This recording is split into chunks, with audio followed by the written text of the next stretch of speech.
C'est fou ça.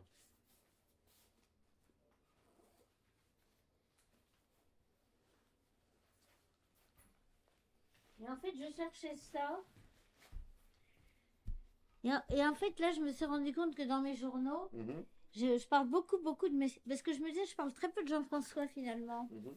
Mais que dans mes journaux et dans tout ce que j'écris, je parle beaucoup de Lacan et beaucoup de Jean-François. Mhm. Mais de toute façon, je décris les jours de la mort. Et c'est exactement ce que je t'ai dit sur l'athéisme, sur ce qui reste. Enfin, c'est... Le jour de la mort, c'est-à-dire. Bah, dans mon journal, je décris quand il est mort, le jour d'après, ce que ça me fait, Ah oui, d'accord. ce que ça m'évoque. Trouvé ça. Ouais, ça c'est un an avant. Mais donc tu le tapais ton journal? Le transfuseur est là, papa le reçoit, comment cela va se passer, etc. Enfin, je décris tout. Hier, j'ai été voir Lacan, il m'a gardé 15 minutes. Je l'espérais, il a compris que mon cas était grave. Mais ça, c'était un an avant. Il m'a dit qu'il y avait pas mal de choses à mettre en ordre. Mon narcissisme, mes problèmes de santé, la politique, mes amours. Je lui ai dit pour R. Il m'a dit, R, c'était un copain que j'aimais, quoi. Il m'a dit que s'il ne me répondait pas, ce serait un goujat. Peut-être en est-il un. J'ai moins confiance en mes goûts que Lacan.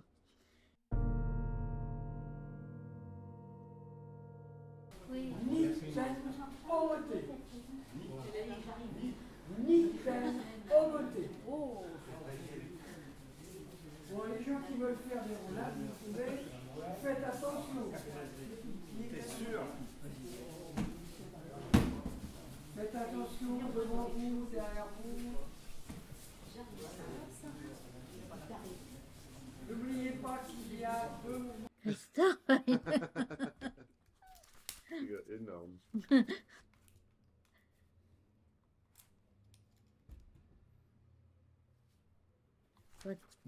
Donc j'avais tapé déjà pas mal de trucs.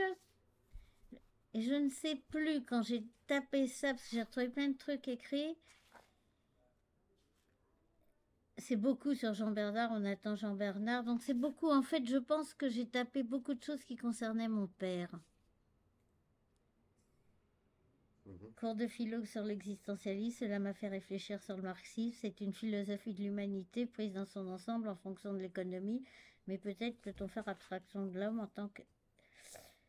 tant qu'homme. Il est vrai que la société le forme, il en est un. Enfin bon, alors là, j'hésitais entre l'existentialisme et le marxisme. Sartre, qui est toujours fauché. Et là, c'est ça. Mais un idéal qui soit autre chose que Dieu, c'est dur. Quel réconfort. C'est ça que papa refuse de comprendre. Je le déçois avec cette croyance. On s'affronte. Je trouve l'athéisme et le matérialisme beaucoup plus rationnels et séduisants pour la pensée, mais c'est un besoin. C'est un peu ma faiblesse cachée, bien que je la crée à tue-tête dans la maison. Une laisse cachée que tu crées. Oui. Aujourd'hui, je suis allée chez Lacan, mais je ne l'ai pas vu car je suis partie au bout de 20 minutes d'attente. 4 jours après, j'ai été chez Lacan. Après 45 minutes, il m'a dit qu'il ne pouvait pas me recevoir. Ça, c'est quand même la vengeance. Demain, je vais déjeuner chez Josette. Ah oui, alors je me disais que peut-être j'allais retrouver des choses Sur Jojo. sur Josette, l'antisémite. Je ne suis qu'à moitié contente. Je crois que je n'aurais pas dû lui dire que j'étais juive au moment où elle faisait sa crise de racisme. Tu lui as dit ça à ce moment-là. Papa va mieux, on lui a soigné sa lèvre, il n'a pas trop mal. Craig va se déguiser en David, il est mignon mais miteux, pauvre chéri, je vais l'emmener dîner au restaurant. Nanana. Je travaille beaucoup la philo. Bon, enfin bref. J'ai essayé de voir ce que j'avais tapé, après j'ai retrouvé même des lettres de Lacan. Enfin bon, ça ressemble un petit peu quand même à... Ah. Non, ça ressemble à mes souvenirs, mais ce qui m'étonne beaucoup, c'est qu'effectivement, je pensais que j'avais arrêté d'écrire. Bien avant, tu vois, enfin que j'avais Ouais, ouais. commencé à 14 ans jusqu'à 16-17 ans, je pensais pas que les 2 dernières années et pas mal d'années après, j'ai continué à écrire. Donc sur ce que c'était que la mort, la disparition, les crises de mon père, Jean-François qui voulait devenir un mort-vivant et tout, enfin, voilà. Donc j'ai eu envie, tu vois, d'aller tripoter des papiers. C'est bien ça. C'est bien quand même. J'avoue. Mais c'est super. Et tu t'as pas encore tout relu de toute façon. Non, Mais non, tu viens de les retrouver. C'est hyper intéressant. non, non, c'est intéressant. Non, non, Et ça s'arrête pas en fait l'écriture du coup. ben, c'est ce que j'essaye de voir. Hein. Parce que je retrouve des bouts de carnet.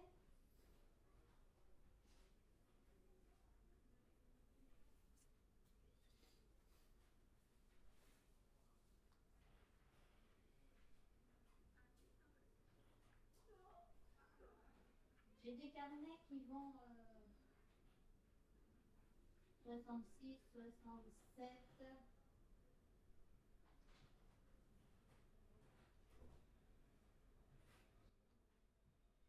Je vais voir si j'ai des choses sur 68. Je crois que ça s'arrête en 68. Mhm.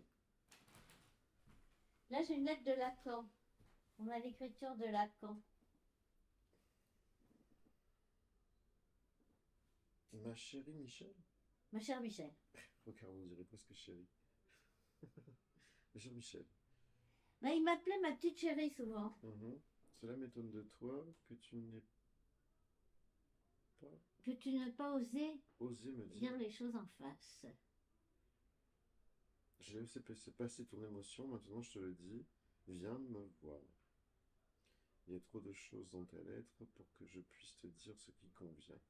Ou plutôt, il faut que je te montre que tu peux les trouver toi-même. Jusqu'à un certain point, oui. Où je t'attends. Oui, je t'attends. Oui, je t'attends. Tu es une très chère personne, Très chic. très chic personne. Et je suis prêt à répondre à toutes tes questions sur ce qui t'est nécessaire. Je t'attends donc la semaine prochaine avec toute l'estime que je te porte à toi et à ta famille. Ça, c'était en 66. C'est fou. Et tu te rappelles à quoi ça faisait suite? À ma lettre, alors pas du tout. Ben, ça faisait suite au fait que j'hésitais. Oui, que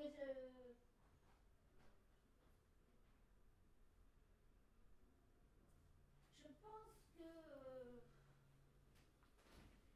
c'était en 66 et que j'hésitais. Je devais être complètement angoissée sur ma vie, la mort, mes histoires d'amour. À un moment donné, j'écris dans mon journal, j'avais donc 17 ans, hein, où je dis, là, depuis le début de l'année, j'ai déjà aimé 5 gars. Donc, et l'amour, le marxisme, la politique, ce que j'allais faire, puis mes angoisses.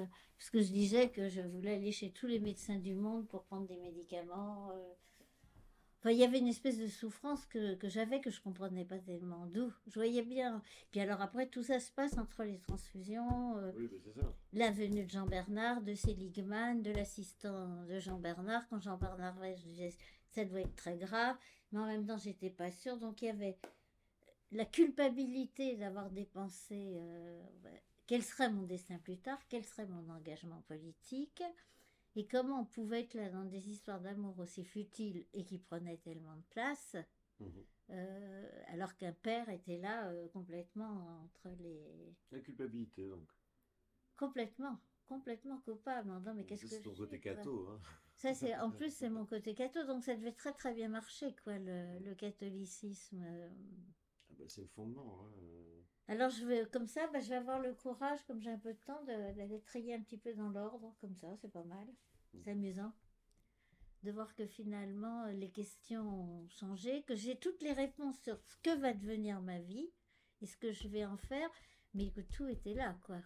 Donc finalement, l'analyse, ce qui est sûr, c'est que ça aide à vivre, mais ça ne transforme pas ce qu'on est. Un mouvement debout et un mouvement à genoux. Si vous pouvez.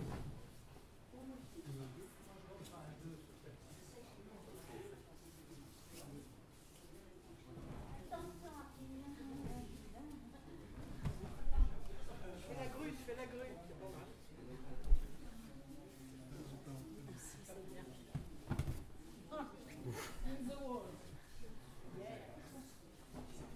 Et elle l'a rencontré à la fac, quand on était à Nanterre, et lui, il faisait sociaux. Mhm. Et ce qui était assez fou, C'est que donc c'était un garçon absolument charmant qui devait avoir un an de plus que nous, quoi. Nous, on devait être en DUG, en licence à ce moment-là, puisque c'était après 68. Et Youssouf devait passer son DUG. Et donc Daniel avait une histoire avec lui très forte. Et elle voulait l'épouser, elle est Et vive. Daniel, donc, Schulman, c'était amie. ma très très grande amie. Mhm. Et elle voulait aller vivre là-bas. Elle se voyait épouser, avoir des enfants et vivre là-bas. Et elle est donc, nous sommes partis pour faire un voyage toutes les deux et on devait aller au Sénégal où moi j'avais un ami qui s'appelait Aziz, mais alors je sais plus Tol ou Tal, enfin je sais plus son nom de famille, qui était aussi qu'on avait aussi rencontré avec nos histoires politiques, on était à vivre le communisme, après un peu à l'UGCML, enfin on était assez Mao. Donc on avait rencontré tout un groupe d'étudiants africains, sociologues aussi qui étaient assez engagés. Et donc ils nous avaient invités à venir au Sénégal et où on aurait pu retrouver Omar, qu'on avait connu lui parce qu'il était, à l'époque je pense qu'il était à Normal Sup.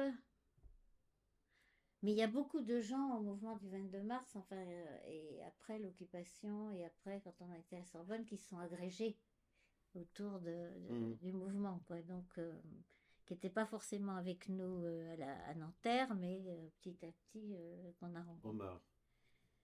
Omar, qui lui avait même fait le film là, la chinoise il joue dans la chinoise de Godard. D'accord.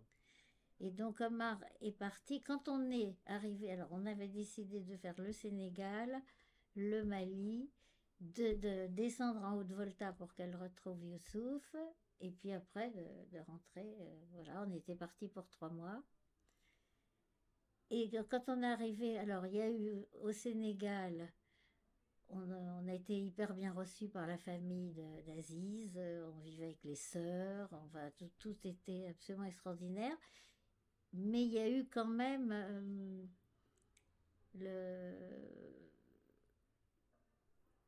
le moment où je me suis retrouvée enceinte. Oui. Et c'est là où on a... Enfin bon, c'était un peu... Mais ça n'a rien changé finalement. Sauf qu'on est resté 3 jours à s'occuper de ça. Mais Daniel m'a dit, moi, finalement, j'ai pas envie d'aller au Mali, d'aller à Gao, Tombouctou. Moi, ce que je veux, c'est aller directement en Haute-Volta et je veux retrouver Youssouf. J'y suis allée pour ça, finalement. Et donc, moi, j'ai hésité et j'ai quand même... je lui ai dit, écoute, je te retrouve... c'est pas à Bamako. Si, c'était à Bamako. Je te retrouve. C'était pas à Ouaga, justement. C'était pas la capitale. Je te retrouve à Bamako où habitait Youssouf. Et toi, tu fais ton voyage et on se retrouve là-bas. Et moi, je suis partie seule 3 semaines. Donc, j'avais 21 ans, quoi. Enfin, 21 ans et demi. Je suis partie complètement seule à faire le voyage en camion, en stop, pour, euh, pour, euh, voilà, pour faire l'Afrique subsaharienne, quoi. Ou à la limite, quand j'étais à Gao, j'étais dans ces... Parce que les cousins des cousins sont toujours mieux reçus. Enfin, moi, on m'appelait ma cousine, hein, parce que ça partait du Sénégal. Et puis ensuite, on était à Saint-Louis chez des cousins, Saint-Louis du Sénégal, chez des cousins d'Aziz. Et puis ensuite, on est redescendu, on était en Gambie. Enfin, toujours reçus par des cousins. Mais tu voyageais avec Aziz alors? Alors, non, non, il nous a laissés, lui, il était D'accord. Donc Ce tu qu'on a fait, es c'est que parti seul. je suis partie entièrement seule. Et en fait, on n'a pas vu Omar, hein, parce que Omar était caché à ce moment-là. Omar comment? Omar Diop Blondin. D'accord. Et lui, il était caché au Mali, parce qu'il était recherché, parce qu'il était dans un mouvement hyper engagé. Et c'est ce Omar qui après qu'on n'a jamais donc revu. Et on a appris après qu'il avait été arrêté, qu'il a été dans les prisons de Saint-Gor et qu'il a été garrotté. Donc à 23 ou 24 ans, il s'est fait tuer dans les prisons.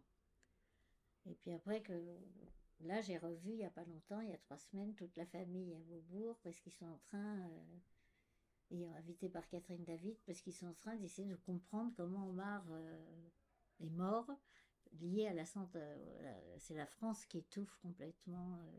Et ce bon Senghor, tout le monde était mouillé, quoi, tous les politiques. Mhm. tous les politiciens, enfin.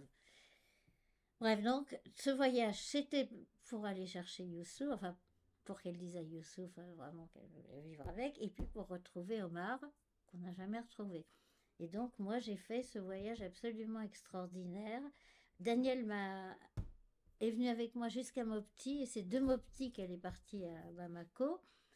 On a été voir les Dogons, et ensuite, moi, je suis partie à Gao, et j'ai vécu chez des cousines. Alors, quand on dit les cousines, j'ai jamais su vraiment si c'était des vrais, des pas vrais. Mon ami et mon cousin est plus que mon ami.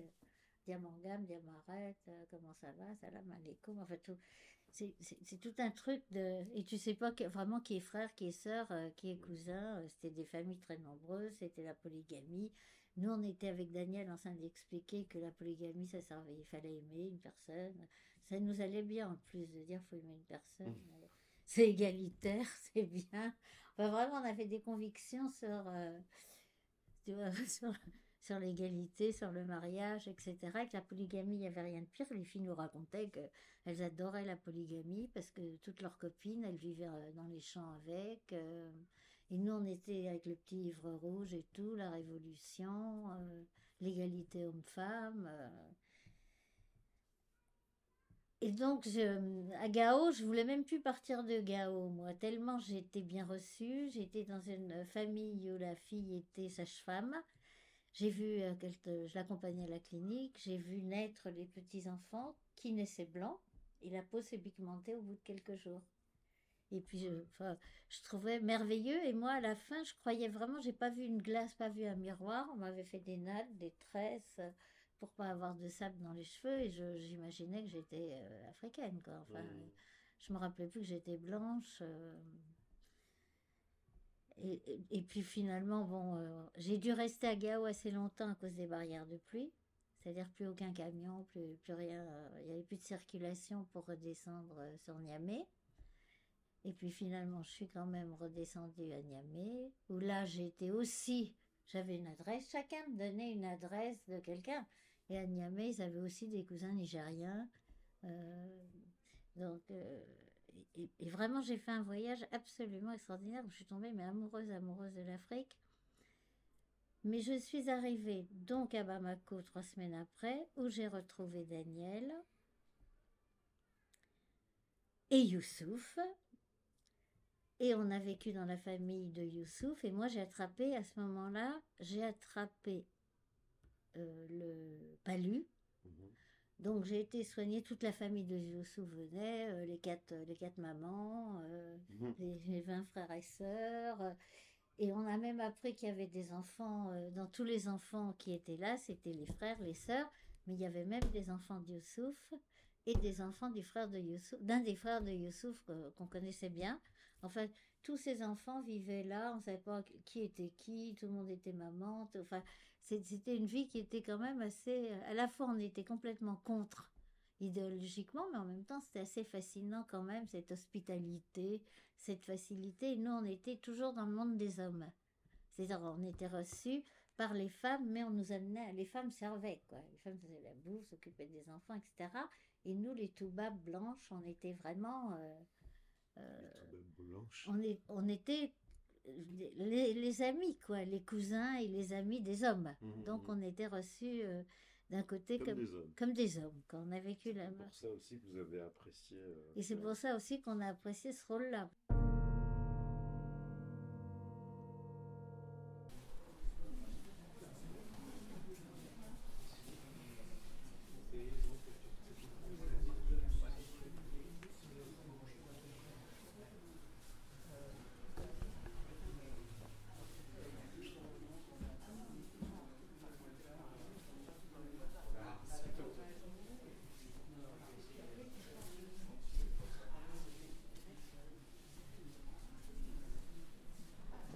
Le problème, c'est il y a quelque chose de très inégalitaire qui est que finalement c'est l'homme qui choisit avec qui il va, qui choisit une épouse toujours plus jeune, quand même.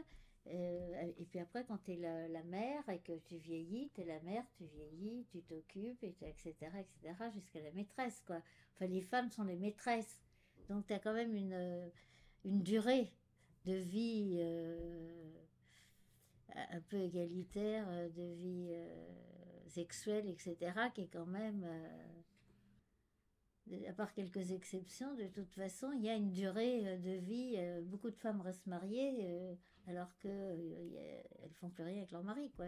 Le mari a toujours finalement... Tu crois que c'est inhérent en tout à cas, la condition? c'est inhérent à... Alors, beaucoup diront que c'est culturel. Ça, j'en sais rien du tout, moi. Est-ce que c'est culturel et qu'à un moment donné, les femmes se mettent en retrait?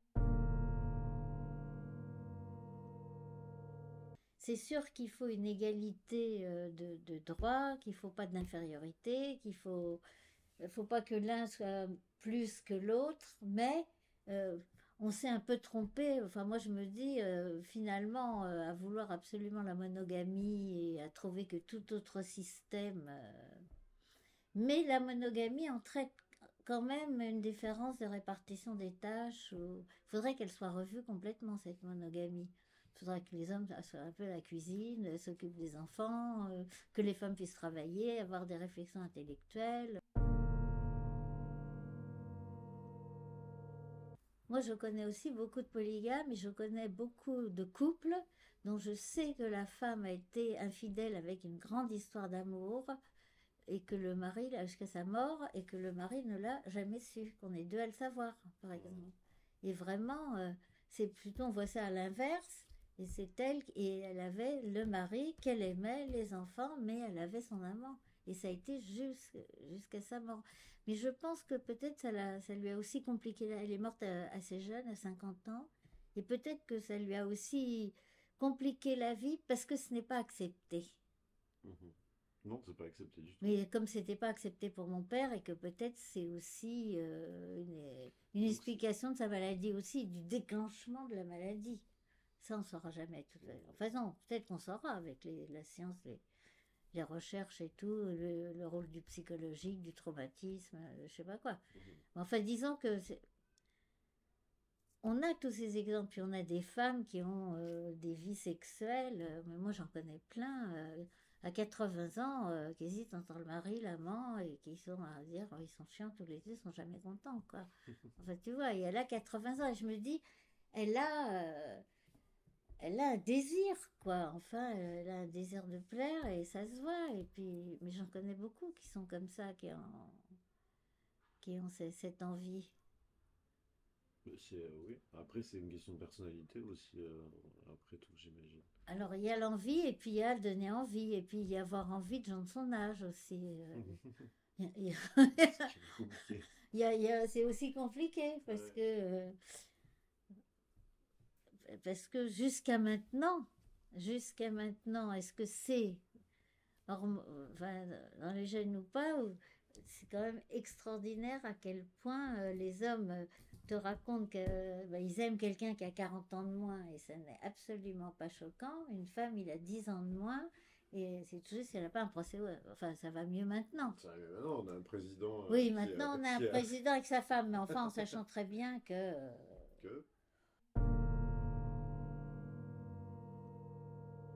En tout cas, tout devrait être repris, aussi bien la question du genre, de l'homosexualité, homme, femme, tout ça. Il faudrait vraiment balayer tout ça, quoi. Enfin, et c'est vrai que l'Afrique nous a quand même posé vraiment des questions, parce que les femmes semblaient, sauf qu'elles semblaient plus heureuses finalement que nous, mais il fallait accepter des rôles que nous, on ne voulait pas accepter, qui étaient quand même un certain type de travail, un certain type d'éducation, et être enceinte sans arrêt aussi. Est-ce que tu penses que c'est lié simplement à l'accès à l'éducation? Enfin, vous aviez eu cette possibilité d'aller à l'école, etc., de manière régulière. Je ne sais pas si c'était le cas de ces femmes. Ah, pas du tout, elles n'allaient pas à l'école. Enfin, elles ont été à Donc, l'école avec est-ce les que- sœurs, est-ce apprendre que- à lire. Est-ce que tu ne penses pas que ces femmes, si elles avaient été à l'école, peut-être qu'elles auraient aussi refusé Ah leur ben j'en suis sûre. J'en suis sûre. Là, elles disaient qu'elles étaient heureuses et qu'elles s'aimaient, mais si on leur avait proposé autre chose et d'ailleurs, à Gao, celles qui travaillaient et qui commençaient déjà à refuser. Elle n'était pas polygame, la fille sage-femme chez qui j'étais. euh, Elle avait un mec, mais elle avait un mec. Mhm. Donc, effectivement, celle qui commençait à travailler, Elle avait eu accès à des... elle avait eu accès à l'éducation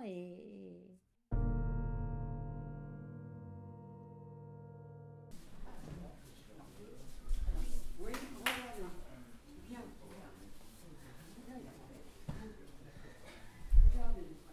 Prenez votre temps, hein. Si on fait au bouquin.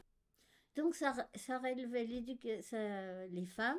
Bon, comme ça, elles avaient des mecs, et puis aussi, elles faisaient des enfants. Les enfants mouraient quand même beaucoup. La mortalité infantile était terrible, donc elles reproduisaient beaucoup, et puis elles s'occupaient des enfants de ceux qui étaient morts. Enfin, oui, c'était une solidarité. Oui, c'était le groupe qui prenait soin des...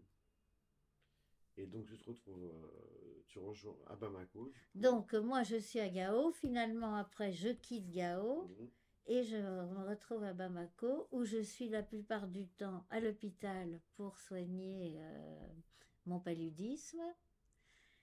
Et donc, toutes les femmes du père de Youssouf viennent me voir. Enfin, je suis une espèce de star, là, dans l'hôpital et tout.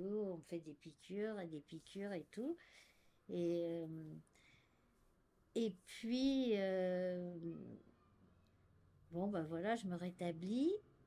Mais comme j'étais quand même très malade, au lieu de reprendre le train pour faire Bamako, encore que je ne me souviens pas si on a fait, je pense me rappeler qu'on a refait, aidé par l'ambassade de France quand même, Bamako, Dakar pour repartir en France par un avion.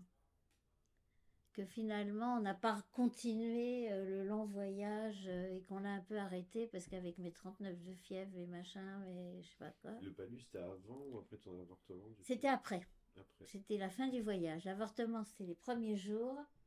Et à la fin, je finis par un palud. Et quand je rentre à Paris, je faisais 39 kilos. Enfin, j'étais Mhm. extrêmement maigre. Et j'ai attrapé une hépatite à la seringue dans le fameux hôpital de Bamako. Et donc, j'étais pendant 3 mois hospitalisée à la maison. Parce que pour soigner une hépatite, il fallait être chez soi. C'était contagieux. On ne voyait personne.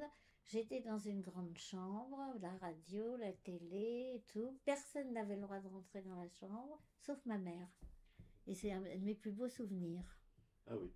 Ah, d'être là, toutes mes copines venaient, ou les copains, ils étaient à la porte, ils me regardaient, tu vas bien, ça va, oui, ça va.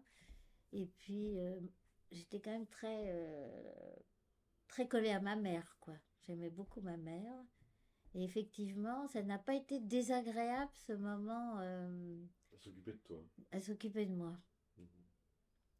Et en plus, Mais elle te disait rien, mais t'es parti 3 mois en Afrique, tu reviens avec ah une bah elle était, hépatite. ah bah elle voulait pas que je parte en Afrique. Enfin, Oui. tu vois, bon,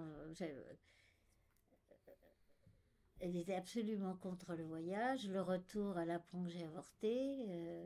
Elle se dit que j'aurai plus jamais d'enfants. On fait venir des gynécos à la maison parce que j'étais du palud, je passais à l'hépatite tout de suite. Donc je sais qu'elle a fait venir quelqu'un qui a dit elle pourra plus jamais avoir d'enfants. Là, ma mère s'est complètement écroulée en disant mais ça a été fait n'importe comment et tout ça. C'était pas vrai. Ça a été fait normalement, ça s'est bien passé.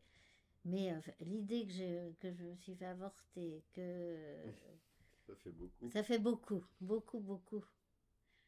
Et en plus, elle était absolument contre les voyages comme ça. Et partir et 2 filles, enfin, son compte, ce que je lui ai imposé. Enfin, on part à 2 nanas en Afrique noire, en stop. Et puis, il n'y avait pas de carte bleue, il n'y avait pas de téléphone portable. Et l'argent, on le faisait envoyer si tu veux, nos itinéraires, c'était les banques où on pouvait tirer de l'argent. Parce qu'on ne pouvait pas avoir de l'argent pour les 3 mois. Parce qu'il suffisait, d'ailleurs, on s'en est fait voler sur un des bateaux qu'on a pris dans une balade au Niger. Et on s'est retrouvés toutes les deux dépouillées. Donc, heureusement, en arrivant à Niamey, il y avait une banque et on a pu retirer de l'argent où nos parents nous envoyaient de l'argent à chaque fois qu'on était dans des capitales et à tel moment, l'argent arrivait, quoi. Mhm. Donc c'était quand même C'est une aventure, là, non? C'était quand même une aventure et on est rentré vivante, mais là, avec Daesh, on a vu quand même tout. Enfin, moi, j'ai vu tous les plus beaux endroits que Daesh a détruits, hein. Tombouctou, c'était sublime, absolument sublime. Et là, ils ont tout rasé, quoi. Mhm. Et c'est vrai que les hommes étaient magnifiques et les gens. Alors, il y avait beaucoup de musulmans, mais moi, à l'époque, ça, par contre, c'est ça qui est très drôle, c'est que je trouvais ça. Ça me dérangeait parce que tous les 5 heures ou tous les 4 heures, on arrêtait les cars. Enfin, on était sur des camions. On n'était pas en car, on était sur des camions de poissons séchés, enfin, des trucs hallucinants. Mais on s'arrêtait pour que les mecs fassent leurs ablutions. Et puis ils remontaient. Mais alors là, moi, je voyais un peu ça comme, je sais pas quoi. Moi qui aimais pas trop les religions et tout ça, enfin, je voyais ça. Je devais avoir un côté. On avait du respect pour des traditions. Je sais pas comment dire que j'aurais plus du tout, moi. Je veux dire, les traditions m'amusent plus. Tu vois, Mhm. on pouvait trouver très beau. Quand j'avais été en Indonésie, je trouvais merveilleux que les hommes fassent des rituels, enterrent les morts en mettant pieds nus sur le feu ou en nourrissant des statues. Eux, ils bouffaient quasiment pas, puis ils faisaient des petites bouffes pour leurs statues. Là, eux, ils s'arrêtaient, ils faisaient leurs ablutions. J'avais un côté ethnologue, quoi.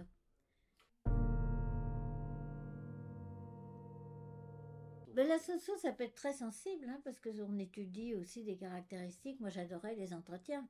Mhm. C'est-à-dire que quand on faisait une étude sur les ouvriers dans l'industrie chimique et leurs Mhm. conditions de travail, c'était pas des statistiques, quoi. On faisait des entretiens pour savoir quel type de travail, quel type d'encadrement, quelle est la souffrance au travail, quel rythme, etc.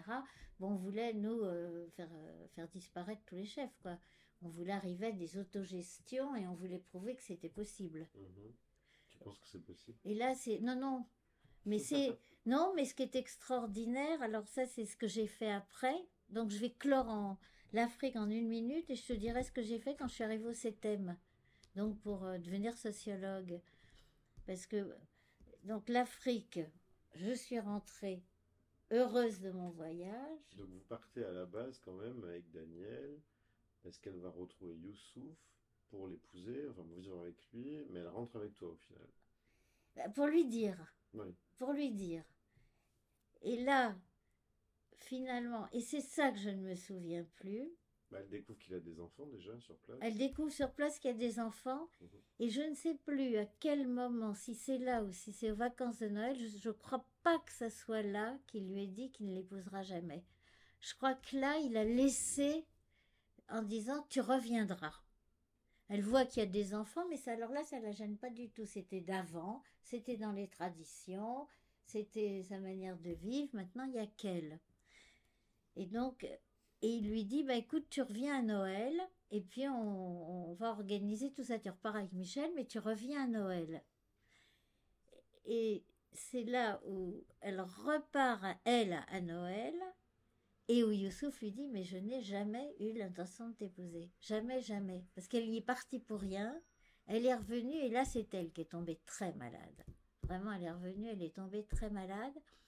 Et Rémi, que j'avais revu, donc après juste les vacances là, Rémi me dit, moi, quand on avait fait le grand repas chez les parents de Daniel, on avait été chercher à manger dans un foyer africain à Paris.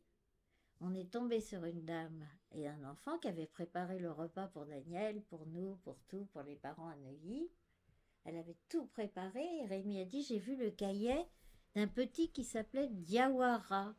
Et Rémi avait compris que c'était une des épouses de Youssouf, qui vivait à Paris et qui était dans un foyer, alors qu'il avait Daniel comme copine à Neuilly, quoi, Youssouf. Donc il lui a menti sur toute la ligne. Et Rémi m'a dit, j'aurais dû le dire, quand elle est repartie en Afrique pour apprendre que jamais il l'épouserait, Rémi a beaucoup culpabilisé en disant quand même, moi, j'étais le seul à savoir et je n'ai rien dit. J'ai rien dit à Daniel. Je lui ai pas dit, mais Youssouf, c'est quand même un drôle de mec. Il a cette femme, et cette femme qui a préparé, c'est pas une copine. Parce qu'il a dit va dans le foyer. Et Youssouf a dû laisser Rémi aller en pensant qu'il apprendrait rien, ou qu'il y aurait une solidarité de mecs. Enfin, je sais pas ce qu'il y a eu. C'est-à-dire que Rémi ne lui a jamais. Oui, elle a fonctionné. Elle a fonctionné. Elle était tacite. Elle a fonctionné. Et moi, quand je suis rentrée, c'était donc j'avais avorté de ce Jacques Barda et de cette histoire qui, un an après, était arrivée, mais comme ça, une fois, comme ça, et qui n'aurait pas dû avoir de suite. Et ce qui est extraordinaire, c'est que chez moi, avant que de retourner à la fac, où je suis restée quand même presque 3 mois couchée, et avant de retourner à la fac, j'ai reçu un coup de téléphone de Roland Castro, qui était qui est architecte là, et qui était responsable de Vive le communisme, et qui m'appelle et qui me dit Michel, tu reviens à la fac, bon ben ça on peut pas empêcher tout, mais tu es exclu de Vive le communisme.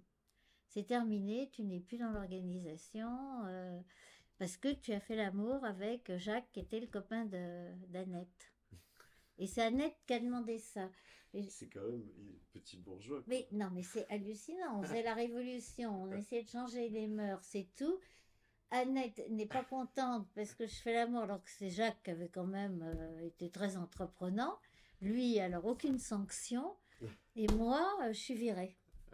Je suis virée. Et Jacques, après, que j'ai beaucoup revu, parce que cette nouvelle femme, Chantal, était à Beaubourg, et donc on est devenus très copains, puis Jacques, on se voyait.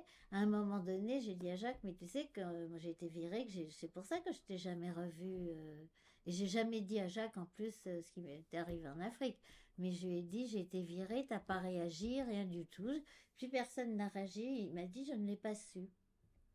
Enfin, la version de Jacques, c'est que lui, il l'a jamais su. Mais voilà, et c'est facile.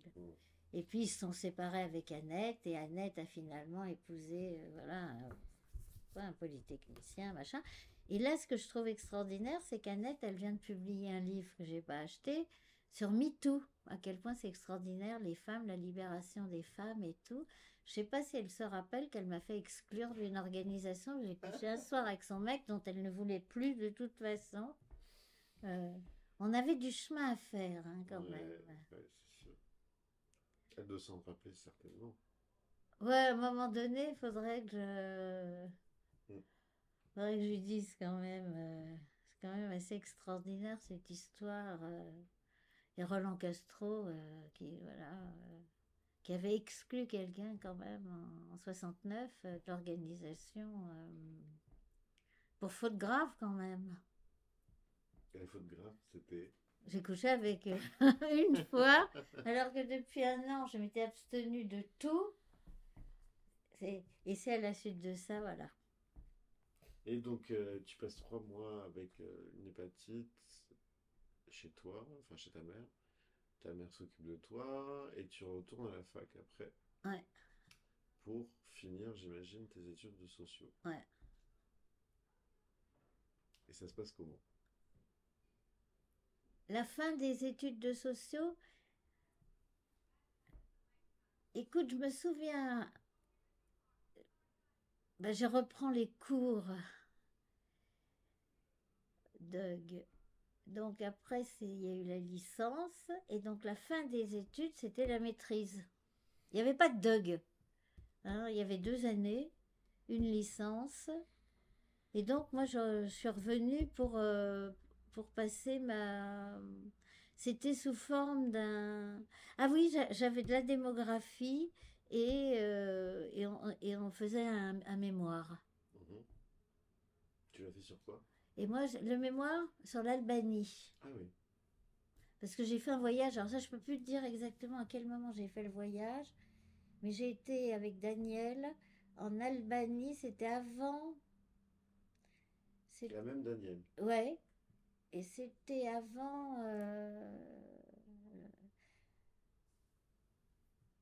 Bon, c'était... Il faudrait que je retrouve la date de non, on est parti 15 jours en Albanie et on a même serré la main d'Anvar Roger. J'ai des photos, je le regarde comme ça. Et je pense que c'était cette année-là, quoi. C'est-à-dire, on a dû aller en Albanie et après, on a fait notre mémoire ensemble sur l'Albanie. Donc là, on travaillait. Je sais qu'en démographie, on avait vraiment des cours, mais cette année, on avait beaucoup moins de cours. Avant, on avait des UV, des cours pendant les 3 ans. Mais la dernière année, là, où on a fait notre master, on l'a même fait, je crois qu'on l'a fait à 4. D'accord. À 3 ou à 4. En tout cas, je sais que, décidément, moi, avec le nombre de mecs qui.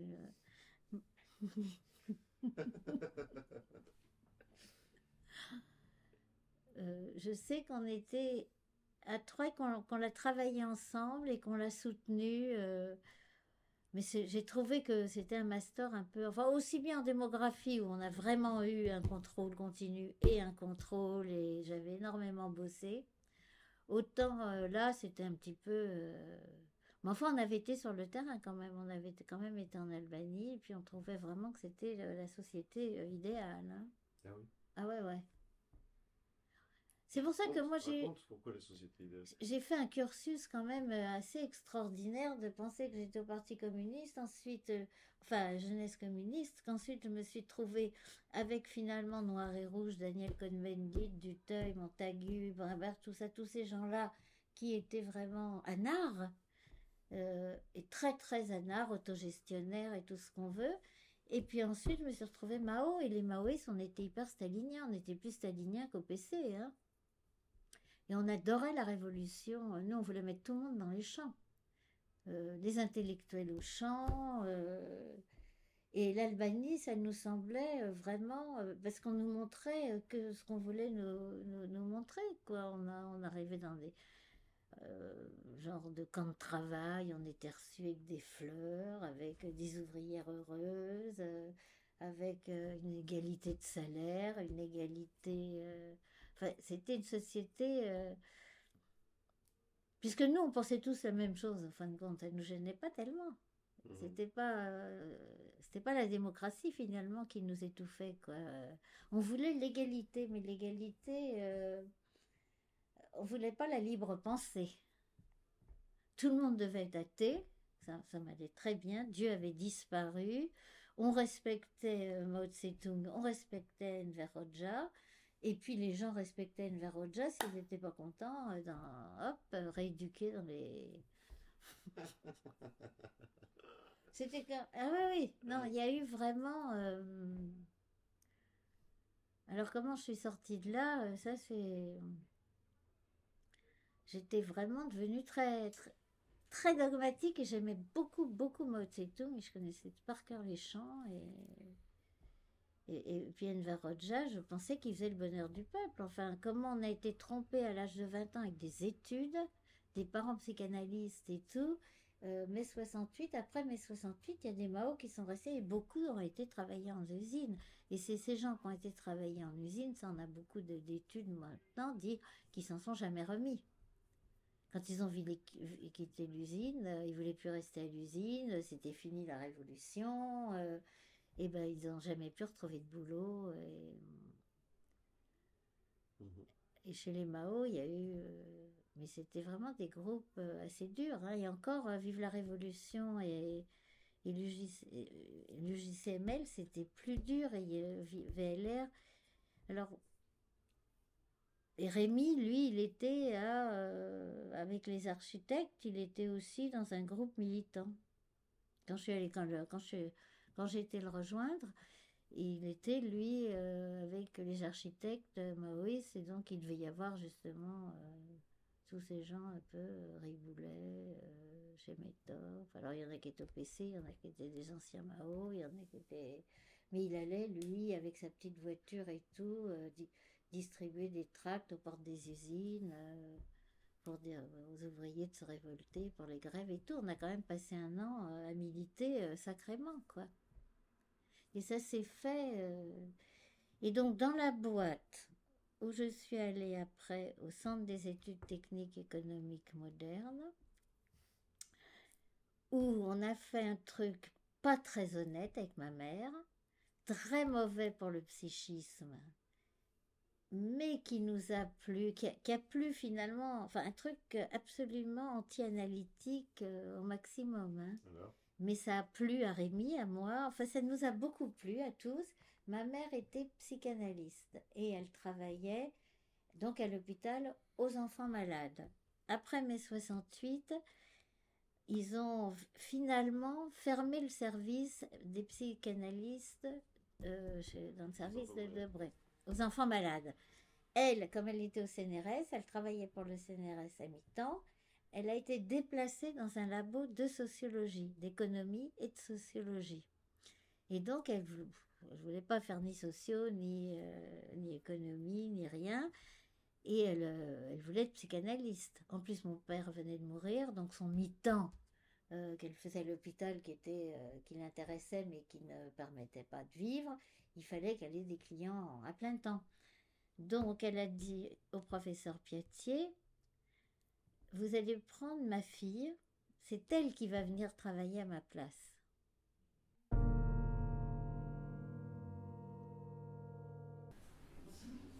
Par exemple, à genoux, ici, donc, faire ce mouvement, je vais prendre tout mon temps. D'accord? Allez, voilà. Mais prenez votre temps.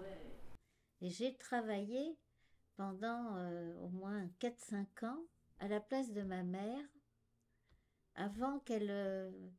Alors, quand j'ai quitté... non, mais tu faisais quoi à la place de ta Ah mère? bah, à la place, je faisais à la place de ma mère de la socio de l'économie, puisqu'elle avait été nommée, elle, psychologue, psychanalyste, elle avait été nommée dans un labo d'économie et de sociologie. Donc j'ai travaillé avec des gens absolument extraordinaires, dont un qui s'appelle Jean-Paul de Godemar, qui était polytechnicien économiste, qui était quand même responsable d'une partie du labo, alors que c'était le professeur Piatier qui avait tout le labo, mais Jean-Paul était quand même chargé d'études, et nous avons fait cette étude sur l'industrie chimie. Et c'est là où, on voulait prouver par notre étude que c'était possible qu'une usine fonctionne nuit et jour et avec les ouvriers. Et on avait comme argument, alors avec un polytechnicien, il faudrait relire l'étude, mais quand même, on avait un peu comme argument, puisque ça tourne la nuit sans les patrons, on ne voit pas pourquoi. Alors la loi des marchés, trouver des machins, etc. C'était, ils travaillaient la nuit très bien, il y avait des petits contremaîtres et tout ça, donc il n'y avait pas besoin de tout cet encadrement la journée, d'école blanc et tout ça, puis ça fonctionnait la nuit. Mmh. Là, je suis quand même un peu étonnée. Et on était tous assez gauchistes, hein. Il y avait Roland Toureau qui était très gauchiste, il y avait Hidalgo, il y avait Donc tu le es jeune mari diplômé et tu te retrouves à travailler au CNRS, sous une casquette qui n'est pas la mienne. mais pas sous un faux nom quand même.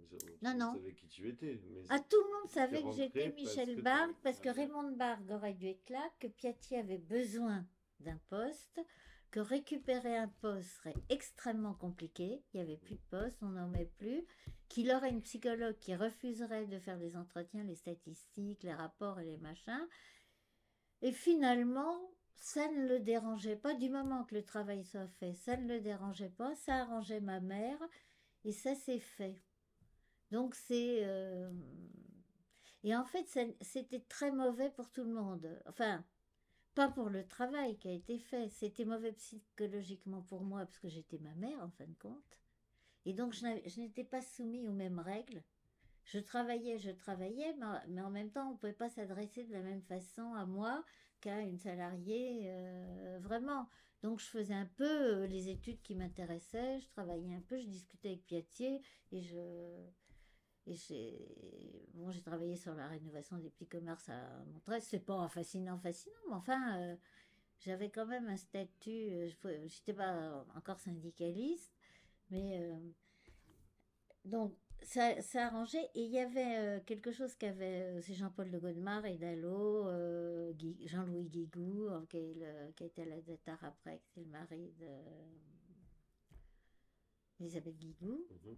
Enfin bon, c'était que des économistes et tout assez réputés dans cette boîte. Et on a fonctionné pendant 2 ans en payant, tout le monde était payé par, enfin, c'est-à-dire il devait y avoir quelque chose comme 50 € de différence entre les chercheurs et les secrétaires. C'est-à-dire que tous les contrats qu'on amenait de l'extérieur resservaient à augmenter les secrétaires Mhm. pour qu'elles aient le même. Donc on a continué alors à faire des études où on passait notre temps à démontrer que les usines pouvaient marcher très bien.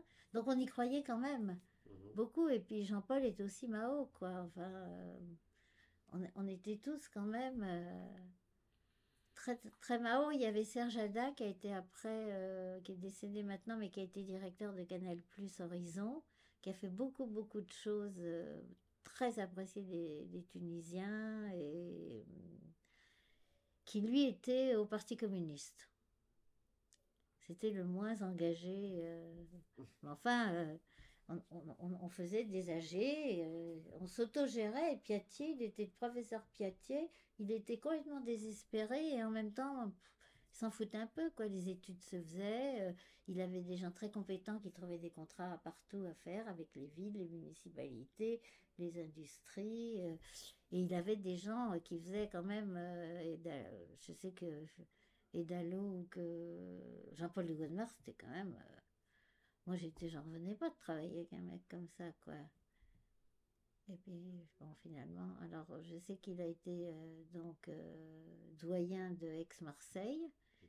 Et puis maintenant, je sais plus ce qu'il fait, il a mon âge, donc il doit être à la retraite. Et il y avait sa sœur aussi qui travaillait là, Cécile, qui a maintenant un gîte. Donc, tu pars en Afrique, il se passe ces aventures, tu fais ton mémoire sur l'Albanie, qui est pour toi un modèle de société idéale à ce moment-là, mais c'est lié à tes convictions politiques et ton engagement. Complètement. Et là-dessus, finalement, tu te retrouves à avoir un poste un peu tout de suite catapulté parce que, bon, finalement, par ta mère. Et dans ta vie, il y a qui à ce moment-là? Alors, dans ma vie, à ce moment-là, il y a Rémi, Mhm. donc, qui a accepté que Donc, la je fameuse histoire dont tu me parlais, où tu vois viens. Olivier qui te dit ah, Voilà, Rémi est seul et il n'est pas très heureux, et tu vas voilà, le voir et tu lui dis épouse-moi. épouse-moi, voilà. Et donc, c'est ce qu'il fait. Et c'est ce qui, ben, il me dit, Non, d'abord, vous vivez non, il ensemble. me dit, on va d'abord vivre ensemble. Mhm. Donc je cours chez ma mère, il y a mon frère, Jean-François et tout, on va avec Christophe, et je leur dis, ben voilà, je fais ma valise, je pars chez Rémi. Et donc là, attends, pour juste resituer, c'est à quel moment? Avant ton mémoire, à la fin de tes études, au C'est à la moment où fin tu de commences à mes... travailler? C'est au moment où, justement, on a décidé ensemble que je travaillais au CETEM. Donc je pense que j'ai fini mes études avec lui. Mhm, J'étais la fin mhm, de mes études et de mon mémoire. J'étais chez lui puisque j'étais chez lui à la fin au retour d'Afrique, quoi. mhm, Et où j'étais encore à la fac. Donc là, j'étais étudiant, donc ça lui allait très bien. Lui, il était étudiant archi. en archi. Et puis là, il commençait en finissant, parce que ça dure 7 ans les études d'archi, des poètes, des PLG et tout. Il était à l'agence chez Métoff et puis après avec Riboulet, Perrotet, Calais, enfin bon. Donc il a été architecte dans des agences. Et lui, il trouvait très très bien ce système parce qu'il avait calculé, et tu vois, pour des révolutionnaires, on était super, qu'on avait calculé que finalement, ben, au niveau des impôts, vu ce qu'il gagnait lui, si j'avais, c'était plus intéressant que je rapporte, enfin tu vois, que je travaille au black d'une certaine façon. Ma mère y gagnait parce qu'elle avait un boulot déclaré, et puis moi j'y gagnais parce que on avait. Alors ça veut dire que ta rémunération quand tu travailles au CNRS, elle n'était pas déclarée? Maman était déclarée. Mais pas toi. Ah, moi, pas du tout. Moi, j'étais absolument pas déclarée et je travaillais, Officiellement, c'était ta mère qui officiellement, avait je le travaillais poste. à mi-temps avec 20 ans d'ancienneté. Donc, j'avais un mi-temps agréable. Donc en fait, c'est ta mère qui avait le poste et qui percevait l'argent. Ouais. Et elle te redonnait l'argent? Mm. Elle n'en avait pas besoin, elle, Non, du parce que coup. du coup, elle était analyste. Et donc du coup, elle avait ses clients, sa clientèle. D'accord. Ah oui, effectivement, c'est c'est quelque chose. C'était un montage réactionnaire au possible. Je ne m'assumais pas. J'étais ma mère. Pour les impôts, c'était quand même pas top. Euh, ça, Ah, Rém- ta mère payait des impôts dessus. Ah oui, oui. Ma mère payait des impôts dessus. Voilà, donc du coup, mais c'est vrai que c'est étonnant en fait de te retrouver comme ça. Et donc tu fais ça pendant 4 ou 5 ans? Non, non, ça, j'ai dû faire ça 2 ans. 2 ans. J'ai dû faire ça 2 ans parce que, à un moment donné, il y avait Bertrand qui était, enfin, il y avait un responsable en mathématiques qui lui était aussi complètement gauchiste, mais pas Mao, quoi. Mais enfin, il était Mhm. l'égalité pour tous et tout, et il voulait aller vivre dans les Cévennes, lui, Bertrand. Il était mathématicien, et comme je n'étais à mi-temps, il m'a embauché à un autre mi-temps. C'est-à-dire, je faisais le mi-temps des études, et je travaillais à mi-temps pour lui. Alors, je ne sais plus exactement ce que je faisais, mais je sais que c'était de la cartographie. C'était un boulot assez dévalorisant, mais qui me rapportait quand même un peu d'argent. Et là, qui me faisait exister. Parce qu'en plus, par rapport à même à la retraite, hein, ça paraît fou, on n'y pensait pas à la retraite, mais par rapport au point de retraite, j'ai eu quand même du pot d'arriver à avoir mes années, parce qu'il y a quand même 2 années qui n'ont pas existé. Heureusement que ça s'est arrêté assez vite, cette histoire, parce qu'il se trouve que ma mère a retrouvé un poste CNRS Mhm. par Ginette Rimbaud, une de ses amies, et ils ont retrouvé un poste pour elle. Et alors, où elle devait faire énormément de fiches de lecture sur la psychanalyse, quoi. Elle a trouvé un poste dans un labo de l'INSERM, je crois. Et donc, excite ce petit montage. Montage. Mais moi, du coup, je suis restée au CETEM jusqu'à mon départ dans les Cévennes. Dans les Cévennes. Mais entre-temps, j'ai vécu avec Rémi. Nous avons décidé de faire un enfant. Nous nous sommes mariés. Nous avons eu l'enfant. Mhm. Et je suis tombée amoureuse du mathématicien du CETEM, Ah que, oui. voilà, et nous sommes partis vivre dans les Cévennes. Ah oui, d'accord. Donc tu te maries avec Rémi, vous vivez ensemble, etc. Vous faites un enfant ensemble, enfin ta fille, On fait Juliette, Juliette. ça dure 2 ans et demi, 3 ans notre vie commune. Et là, il y a ce mathématicien qui travaille avec toi dans le boulot de ta mère, J'étais plus dans le boulot de ma mais mère, il mais travaillait là. c'était le CETEM, oui, oui, C'est dans le ça. boulot de ma mère, absolument, grâce au boulot de ma mère. Et donc tu tombes amoureuse de ce mec, et là tu te casses avec lui dans les Cévennes. Je Oui, résume bien là. tu résumes, ça a été, Je viens de répéter ce que tu as dit en fait. voilà, non, non, Mais c'est quand même assez énorme. Ouais. c'est quand même D'accord. assez énorme, mais c'est exactement ce qui s'est passé quand même. Avec une vie, avec Rémi, où ça a été formidable, la vie ensemble. Ça a été bien d'attendre Juliette. Ça a été bien d'avoir Juliette. Et puis, je pense que on a étouffé dans cette structure familiale. Alors, manifestement, c'était pas fait pour toi. Enfin, Pas du tout, quoi. Je et pense. donc, du coup, tu rencontres ce mathématicien. Et là, tu quittes. Donc, je vis un petit peu entre les deux. Mhm. Au début. Au début. Et puis, ensuite, je déménage euh, dans un studio, dans le groupe d'immeubles où on habitait avec Rémi et Juliette, parce que je détruisais la famille. C'était quand même terrible, quoi. À la fois, c'était sûr que j'allais vivre avec Bertrand, mais c'était sûr que c'est atroce de quitter quelqu'un avec qui on a un projet de vie, un projet d'enfant, un projet de famille. À tel point que j'ai dit à Rémi, je te quitte, mais je voudrais bien qu'on fasse un deuxième enfant. Et il m'a dit, aime-moi d'abord. Ben, j'ai dit, ça change rien. On aura 2 enfants, ils seront frères et sœurs, ça va être super et tout. Et il n'a pas voulu de mon arrangement. Et donc, tu es avec Bertrand. Donc. Et voilà, et moi j'étais amoureuse, j'aimais bien toute l'ambiance de ces thèmes, j'aimais bien travailler à Palais-Royal et tout, mais on allait en vacances dans une maison que Bertrand avait dans les Cévennes. Et c'est là où un jour, on y allait pendant les vacances. Et puis c'est là où à un moment donné, Bertrand me dit, on était sur la BMW en vacances et tout, on devait retourner bosser au CTM. Enfin,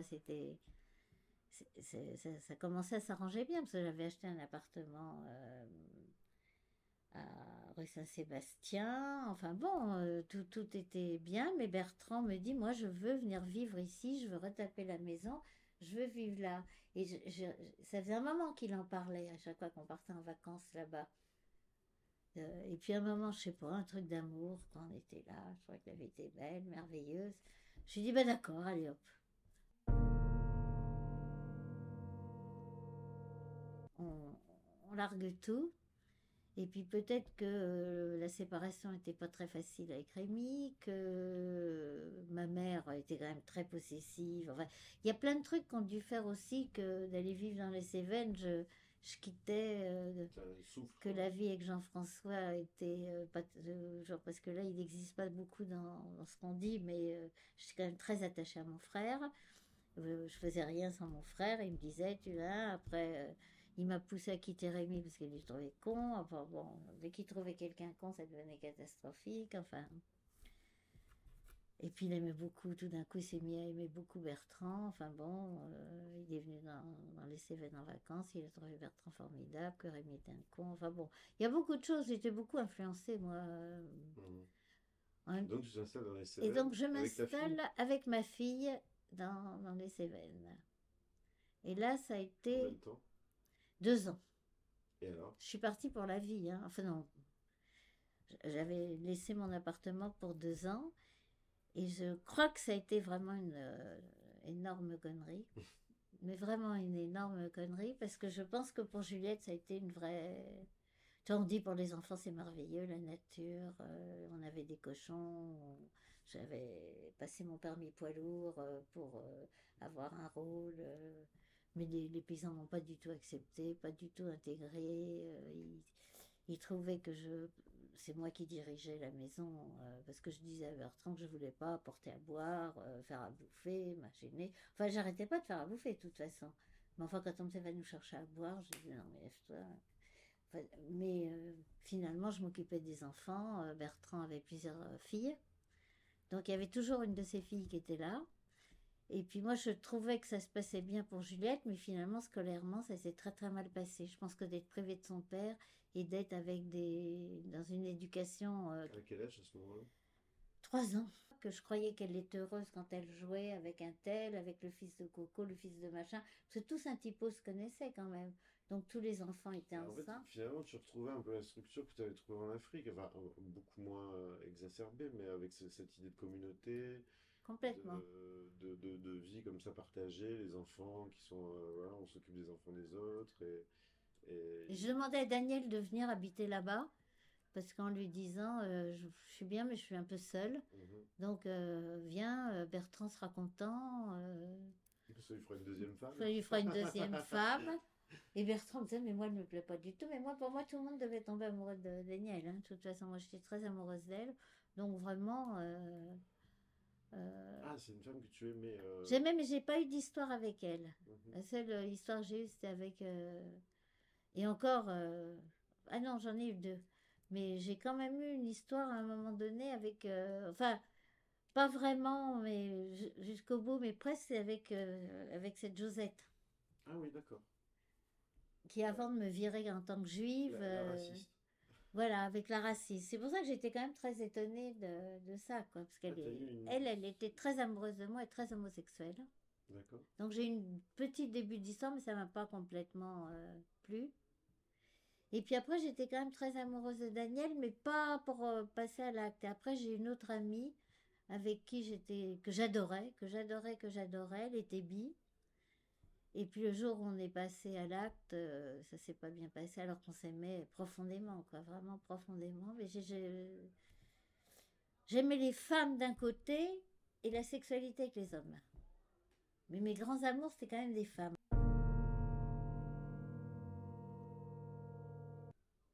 Et donc, je voulais que Daniel vienne, voilà, vivre. Mais au Baraillé, tous les copains venaient, quoi. Et on vivait vraiment en communauté. Et tout le monde faisait la charcuterie. Alors, ma grand-mère qui venait et qui voyait qu'on élevait des cochons, elle Elle était quand même... Et puis ma mère, quoi, qui a envoyé mon frère pour venir me rechercher en disant on n'a pas élevé Michel pour qu'elle devienne fermière, quoi, et qu'elle fasse à bouffer pour tout le monde, qu'elle emmène les gosses à l'école, Et puis finalement, j'ai quitté Bertrand en étant là-bas en me disant mais quand même, je tombe amoureuse d'un mathématicien. Enfin, je sais pas, enfin, on faisait de la recherche, on avait des discussions, on allait au cinéma, on allait au spectacle, on allait beaucoup au concert, enfin, on avait une vie avec des gens, beaucoup avec des musiciens de rue, avec Michel Crespin, enfin, avec celui qui Michel faisait, Crespin? ouais, qui venait au Je l'ai bar connu. Rayé, et qui lui, voilà, alors on a, C'est lui qui a fondé Lieu Public à oui, Marseille. c'est ça. Ah oui, c'est ça. Je l'ai connu, moi. Ah, tu l'as connu, Mhm. voilà. Assez bien. Et donc, on les suivait beaucoup. Et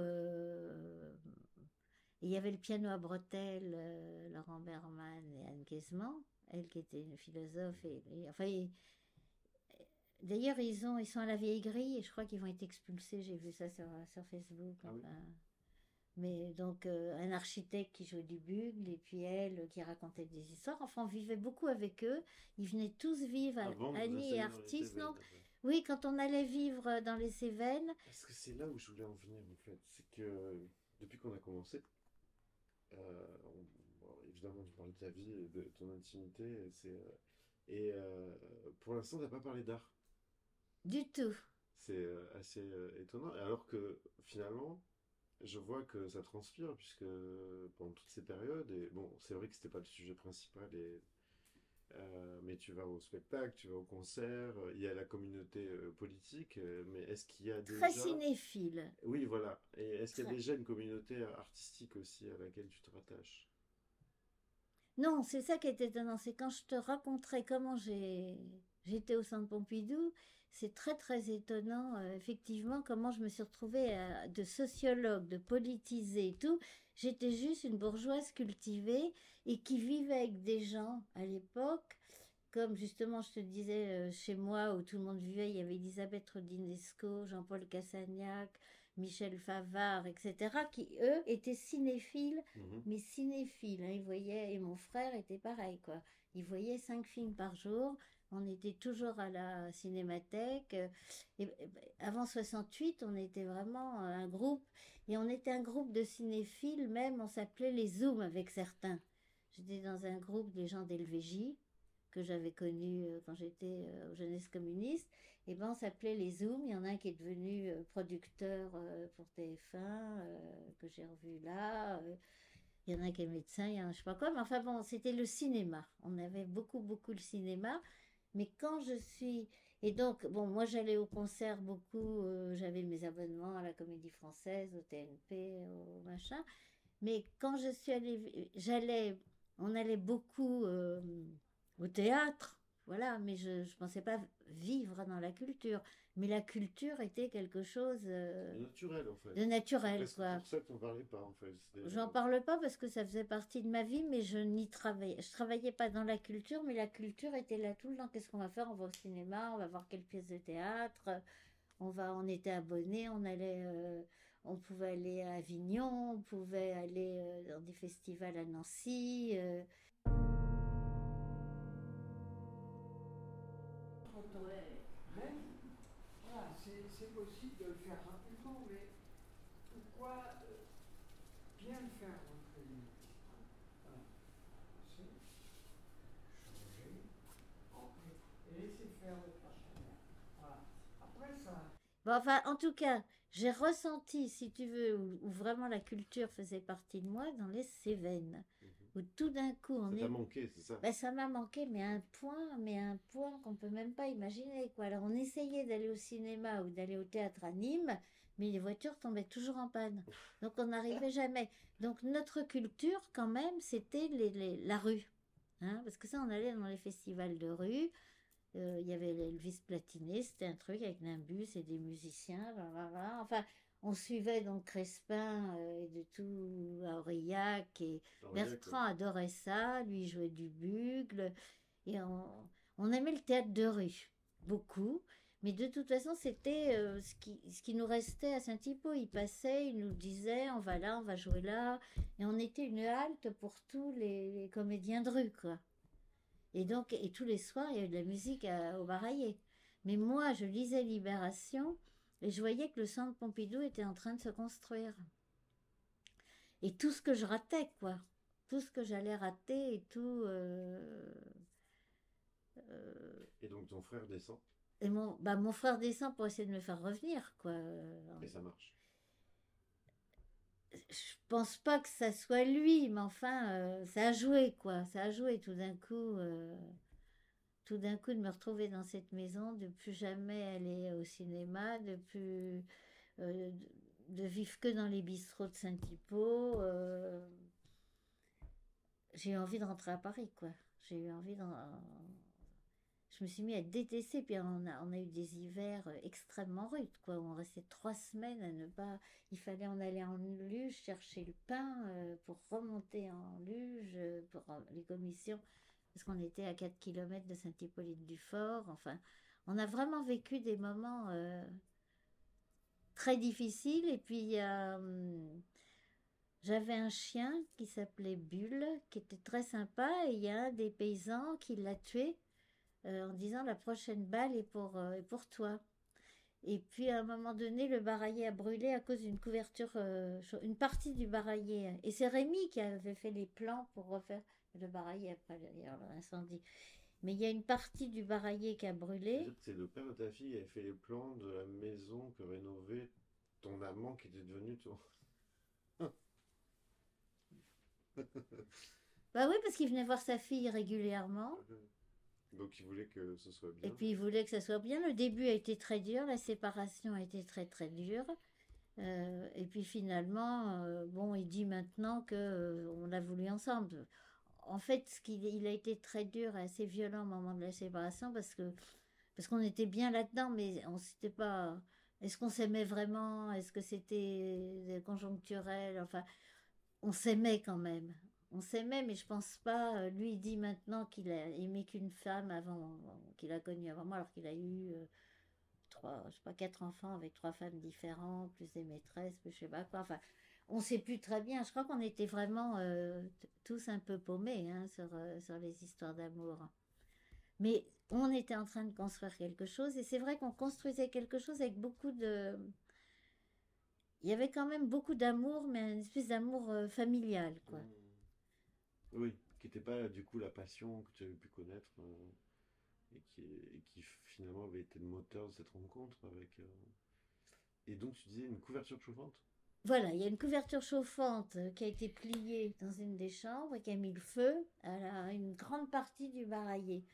Et vraiment, j'y étais pour rien du tout, du tout, du tout, vraiment pour rien. Mais les gens de, Du coin. du coin ont été persuadés que j'ai mis le feu pour que Bertrand décide de rentrer à Paris et qu'on quitte le baraillé.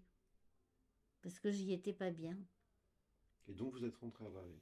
Et donc, non, alors on a progressivement, j'ai pris une maison dans le village pour plus être complètement isolée. Et donc j'ai pris une maison dans le village. Après j'en ai trouvé une mieux à Cross. Enfin j'ai changé de maison pour être mieux et mieux et mieux. Et Bertrand était capable d'accepter tout lui, tout que je. Il voulait me construire une maison pour moi sur le terrain du Baraillé. Me l'offrir. Après, j'ai dit non, mais je vais être dans le village. Et puis après, j'étais dans le village et il venait. Et puis après, j'étais à Cross. Et puis je sais pas quoi. Et lui restait dans... Et lui restait au Baraillé, mais il serait venu habiter à Saint-Hypo en reconstruisant et en étant. Surtout la première année, il a reconstruit une partie du Baraillé avant que ça flambe, comme il construisait il finissait de construire. Mais petit à petit, il s'est aperçu qu'il pouvait en vivre avec le chômage économique, mais que ça ne pouvait pas durer. Il allait chercher du travail à Paris à la Datar, et il ramenait ça à Saint-Hippolyte, et il faisait travailler les gens de Saint-Hippo dans des casernes désaffectées. Donc il ramenait du boulot pour tous les copains de fac, sociaux, de machin, qui ont atterri là-bas pour vivre à la campagne. Donc il a quand même créé des emplois et il m'a dit mais moi je rentre avec toi à Paris. Et là j'ai dit non, non.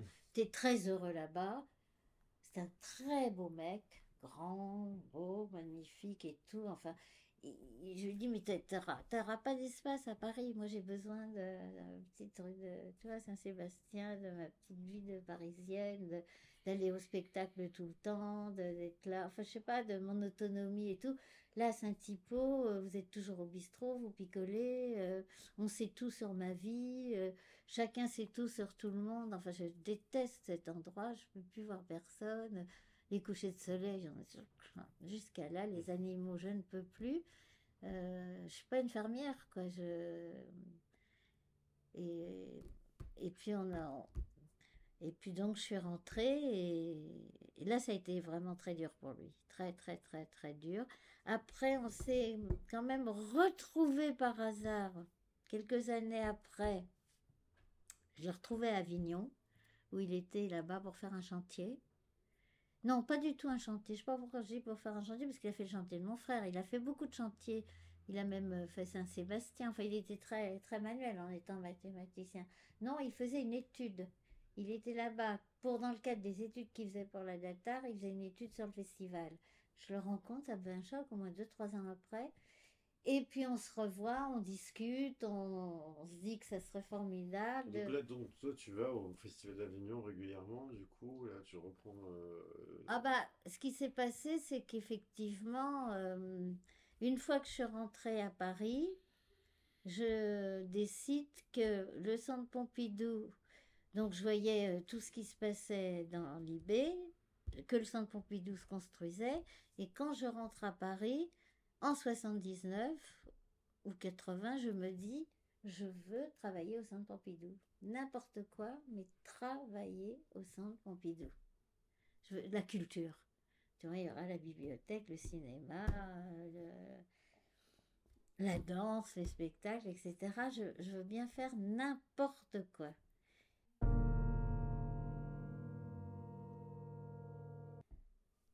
Donc, on rentre avec Juliette. Je l'inscris donc à l'école de Saint-Sébastien. Et puis, je ne savais pas ce que j'allais faire, hein, du tout. Mais j'étais à Paris. Je vais dans le métro pour aller dans une manifestation qui était pour défendre les entrepôts de Bercy, qui voulaient détruire et qu'ils ont détruit. Il y avait sur le quai une fille qui était là avec son petit garçon. Je lui dis, oh, bah, vous semblez aller à la manif, en riant. Elle me dit, mais oui, j'y vais, sur le quai à Saint-Sébastien.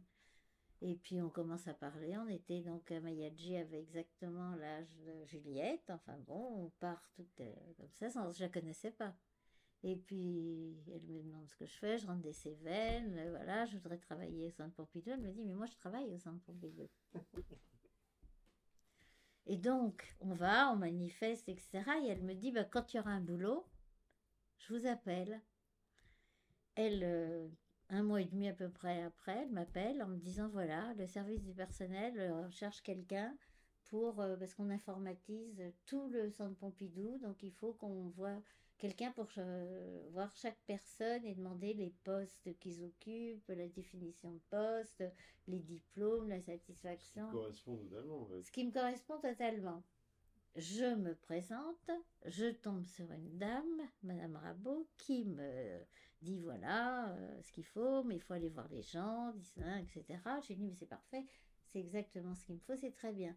Mais elle me dit vous avez une maîtrise de sociaux, ça c'est quand même, c'est un peu dévalorisant quoi par rapport à ce que vous pourriez faire avec une maîtrise. Mais je lui dis moi je pourrais balayer, vous savez, je viens de ce que j'ai vécu, je peux.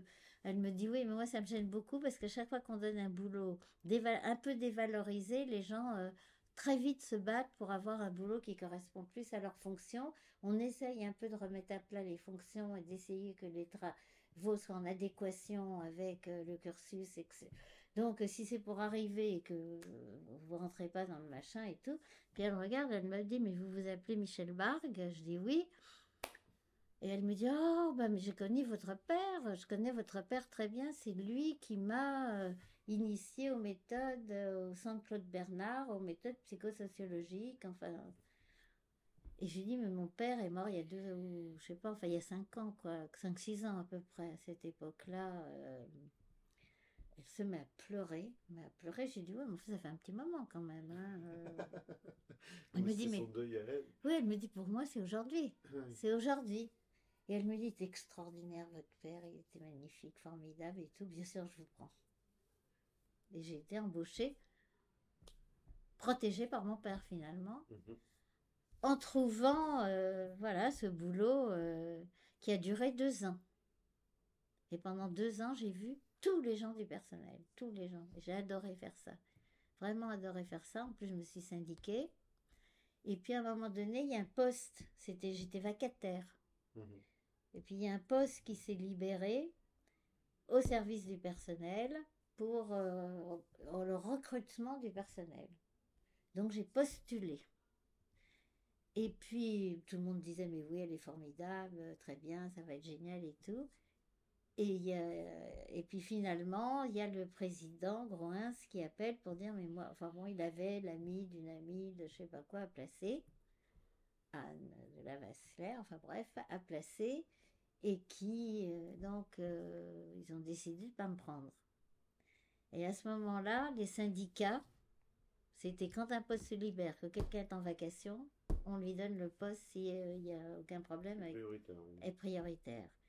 Et donc, je suis restée soutenue par les syndicats jusqu'à ce qu'on trouve un poste à ma mesure.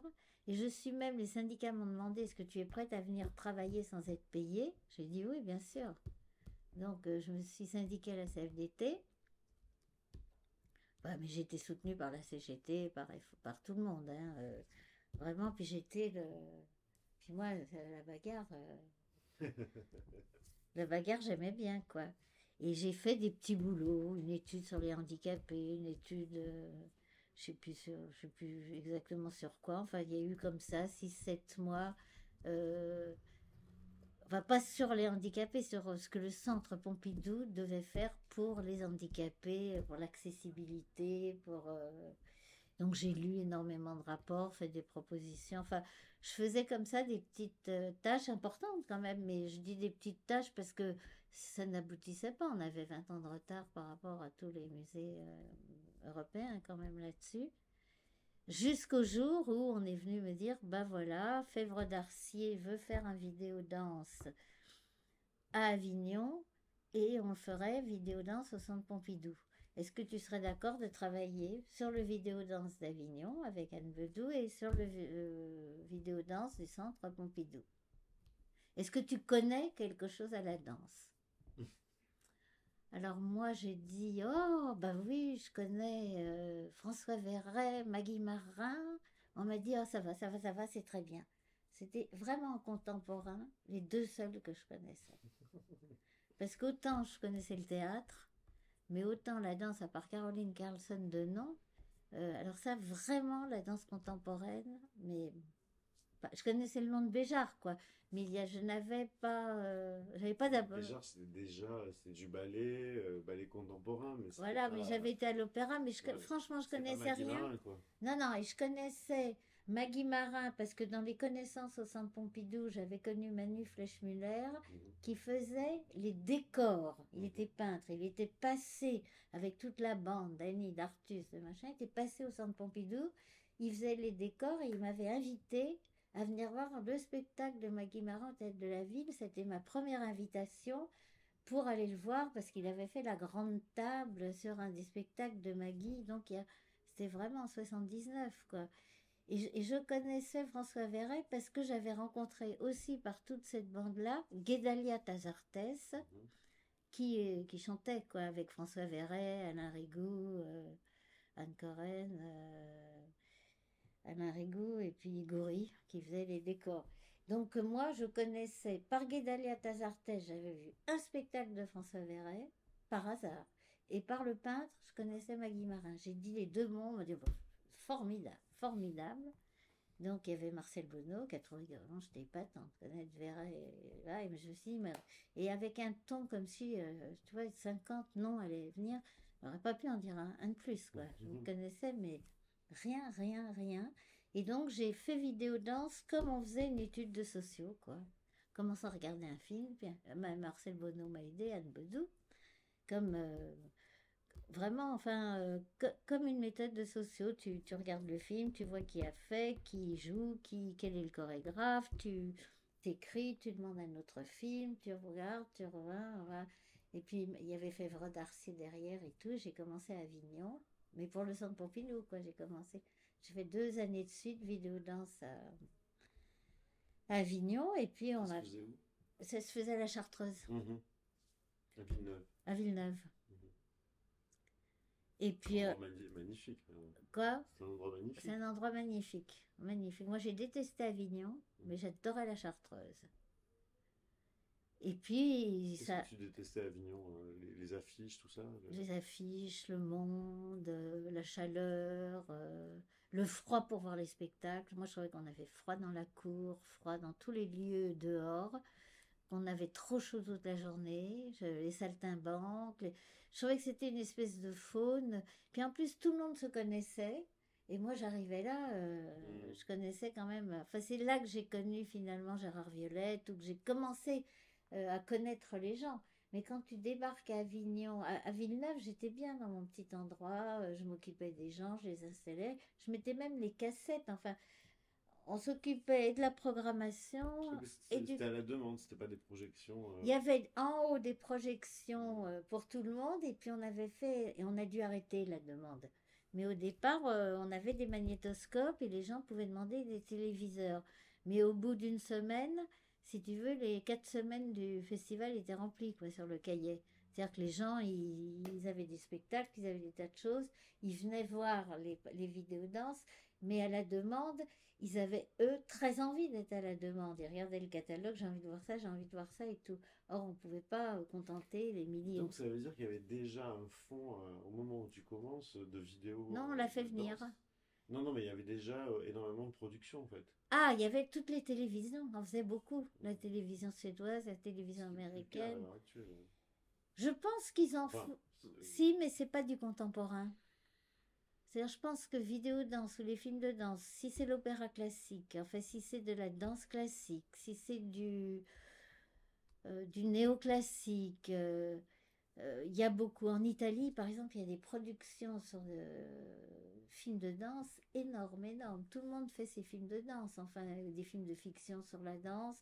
Moi, j'allais dans un festival IMZ où il y avait les Anglais, mais ils produisent 200, 300 films par an. Les Italiens, les Espagnols, même les Portugais, les Chinois. Là, j'ai une copine qui fait vidéo danse maintenant. La production chinoise en film de danse est énorme. Ce qu'il n'y a pas, c'est des films sur les chorégraphes qu'on aime. Ils n'arrivent pas à trouver, ils n'arrivent pas à avoir le financement. Alors, je te coupe parce qu'on arrive au bout de notre heure et demie.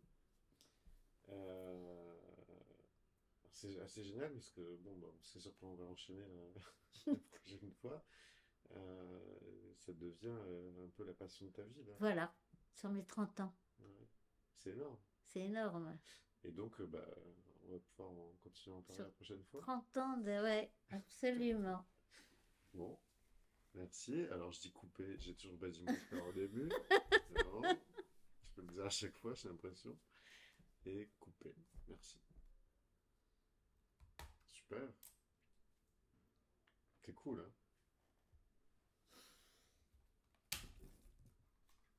Non? Non, non, mais c'est vrai que c'est cool, quoi. C'est vrai que c'est cool et que c'est fou ouais, de retracer, quoi. De retracer, c'est quand même très étonnant, quoi, de voir l'importance d'un certain nombre de choses qui, au niveau du temps, étaient finalement peu importants et quand même très importants et très structurants, quoi. Mm. Finalement, beaucoup de choses se passent.